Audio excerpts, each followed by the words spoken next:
എൻ്റെ സൂചിച്ചേട്ടൻ്റെ ചടങ്ങിൻ്റെ വീഡിയോയ്ക്ക് അടിയിൽ കുറേ കമൻസ് കണ്ട് ഞാൻ അഭിനയിക്കുവാണ്, എൻ്റെ കണ്ണിൽ കൂടെ കണ്ണുനീര് വരുന്നില്ല.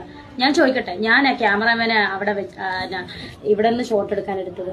ഞാനൊരു കാര്യം ചോദിച്ചോട്ടെ, ഞാൻ അഭിനയിക്കും, ആൽബത്തിലും സിനിമയിലും അതുപോലെ ഓരോ റീൽസിലും ഒക്കെ അഭിനയിക്കും.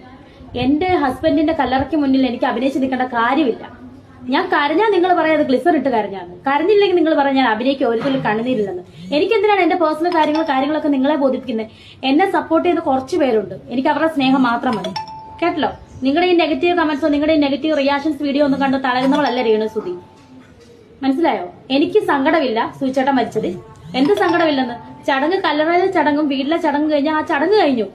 അന്ന് പറഞ്ഞാൽ എനിക്ക് സങ്കടമില്ല, സങ്കടം ഉണ്ടെന്ന് പറഞ്ഞാൽ ഞാൻ നിങ്ങളുടെ മുന്നിൽ എപ്പോഴും കരഞ്ഞുകൊണ്ടിരിക്കണോ? എന്റെ സഹപ്രവർത്തകരും എന്റെ കുടുംബക്കാരുമായിട്ട് എനിക്കിത് ചിരിക്കാൻ പാടില്ലേ? എനിക്ക് ചിരിക്കാൻ വിലക്കുണ്ടോ ഈ ലോകത്തിൽ? എനിക്ക് മാത്രം നഷ്ടമില്ലെന്ന്. ഒന്നോർത്താൽ രേണുസുതിയുടെ കാര്യം മഹാകഷ്ടം തന്നെ. അഭിനയത്തെ രംഗത്തേക്ക് ഇറങ്ങിയതിനു ശേഷം രേണുസുതിയെ തേടി വിമർശനങ്ങൾക്ക് ഒരു പഞ്ഞവുമില്ല. എന്നാൽ ഇപ്പോഴിതാ കഴിഞ്ഞ ദിവസം കൊല്ലം സുധിയുടെ ഒരു മരണാനന്തര ചടങ്ങിനിടെയുള്ള രേണുസുതിയുടെ വീഡിയോ സോഷ്യൽ മീഡിയയിൽ വൈറലായിരുന്നു. എന്നാൽ ഇപ്പോഴിതാ ഇതിലും രേണു അഭിനയിക്കുകയാണ് എന്ന് പറഞ്ഞാണ് മലയാളികൾ എത്തിയിരിക്കുന്നത്.